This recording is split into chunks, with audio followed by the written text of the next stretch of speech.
You guys all ready to go? Well, firstly, good afternoon, everybody. I'm here with Mark Mitchell, our police spokesperson, but also a former bravery awarded police officer, and who has good understanding of the situation that would have transpired this morning as well.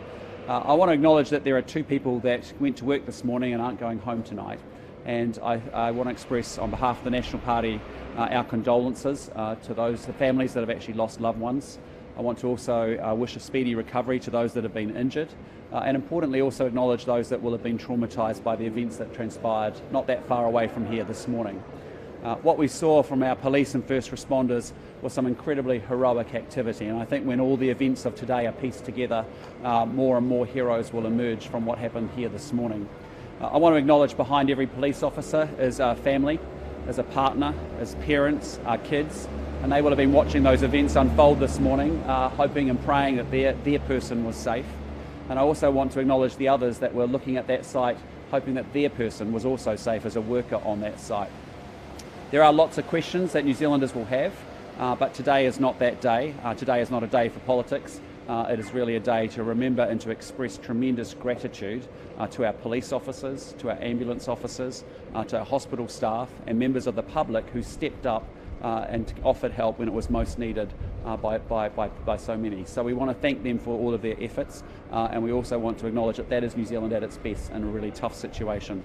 With that, Mark and I are happy to take any questions you may have. What did you think when you saw that the man was on home detention? Look, again, I mean, now we've got a comprehensive set of law and order policies that Mark and I have talked a lot about this issue in the past year and a half.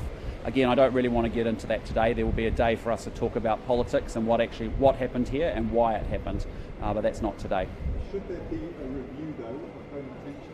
Again, you know, our position on this is well expressed and been well understood. But again, I'm not going to get into that. Sorry, today. We can talk about it tomorrow. Can I just say that I think Chris has captured it very well. But I don't want anyone to underestimate just how difficult the situation was for the police to deal with. It's almost the worst scenario that they could have put in front of them. You had a very big building with multiple floors. You had an active shooter. They had to recover people that had already been shot and injured.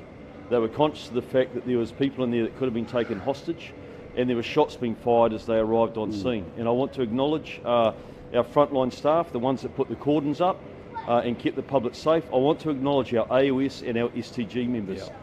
They were fearless, and they went about their job in a professional way, and they showed that they're a world-class police service that actively went in there to locate this offender and make sure that no one else was hurt or killed. And I've got no doubt in my mind that they saved lives in their actions today. And so we want to acknowledge them. We want to acknowledge the ambulance officers that responded, our victim support. We spoke to victim support. They set up immediately down at the Cloud, and have also had support up at the hospital. Our two police officers that were injured, one of them critically, our thoughts are with their families and with the entire Blue family. And of course, the two guys that turned up to work, like Chris said, thinking that they were going to just put in a good day's work and get home safely to their families, and they're not. And their families aren't going to see them walking through that front door again. And so our thoughts go out to there. Do we want to hold the government to account on this? Yes, but that is for another day. Today it is about acknowledging our police officers, our first responders, and the families that have suffered a terrible tragedy today. Knowing what we know, though, have we got the balance right on gun control, given that this man is on home detention? Look, I know I have those same questions. Mark and I have those exact same questions. But again, I want, out of respect to victims and out of respect to families, I just don't think that today is the day for us to have that conversation. So respectfully, I just will ask that we have that maybe in the coming days. But right now, the attention needs to be quite rightly on those that have those families that have lost their loved ones. It needs to be quite rightly on those that are injured, and also those that have been traumatised by events today. What is your plan today in terms of looking into people affected or police or? Yeah, I mean, we don't want to get in the way, and so, but Mark and I are here, we're in the central city, we'll try and maybe connect with police late in the next hour or two. I myself am off to the opening of the FIFA World Cup event. New Zealanders are going to be incredibly saddened by the events here today. But again, tonight we have an opportunity to show the world how we come together over very difficult events like this. And so I think it's important that I do that. Yeah, and just really quickly on that is that the Armed Defenders Squad is my old squad. And Chris is absolutely 100% right. They know that we're 100% behind them. We've got their back and we support them. We should admire and acknowledge the work that they've done today in saving lives, but it's not our time to step in and get in their way. They've got a lot more things that they need to stay focused on. They'll be wanting to actually get back to their own families, because this is a deeply traumatic experience for everyone. This has happened right in the centre of what was going to be a pretty celebratory place with the FIFA set up down there. What's your message to the international community and visitors who have just arrived in New Zealand and seeing this happen? Oh, look, I think they will be like other New Zealanders, incredibly saddened and shocked.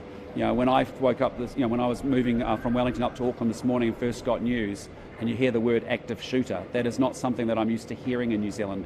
I was used to hearing that when I lived in America regularly, but it's not something that is normal or happens here in New Zealand often. And so again, I think tonight, as the attention of the world is on us with the FIFA World Cup opening, it's important that we come together and we show them how we come together as a country in a really difficult set of circumstances. Would your instinct be, though, that we need tighter gun controls as a result of this? Well, look, I mean, we've been really clear about our policy. We've got a comprehensive set of policies that Mark and I have unveiled over the course of the last year and a half now. It's really about backing our police, tackling gangs, serious consequences, and also ensuring that we have stronger sentencing. So, again, I'm not going to go into the detail of all of that. I honestly think it's disrespectful for us to do so today. We can do that tomorrow and in the coming days.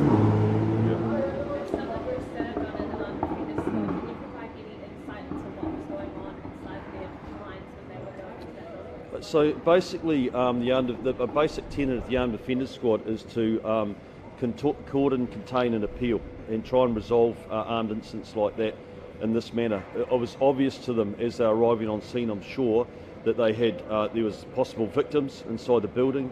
You had an active shooter that was actually discharging the firearm, and you also had members of the public in there that could have been taken hostage. And in my mind, they did absolutely the right thing. They decided that they had to deploy. They had to deploy quickly, and I've got huge admiration for the way that they've did that. Enormous courage and professionalism, and the way that they obviously started to clear floors, try and isolate the offender, which it appears that they did do that. They managed to isolate him in the lift shaft, cordon, and then obviously they would have been trying to negotiate and trying to get him to give up peacefully. It's pretty obvious, or it appears probably obvious to all of us that that was not the mindset that he had. 2 officers have been badly injured. One of them, I understand, in a critical condition. Our thoughts are with them and their families, and the Blue Police family. Obviously, you've stressed that this is not the day for politics, but does this incident perhaps maybe give you the sense that you might need to go back to the drawing board on potentially some of the policies that you've already outlined so far?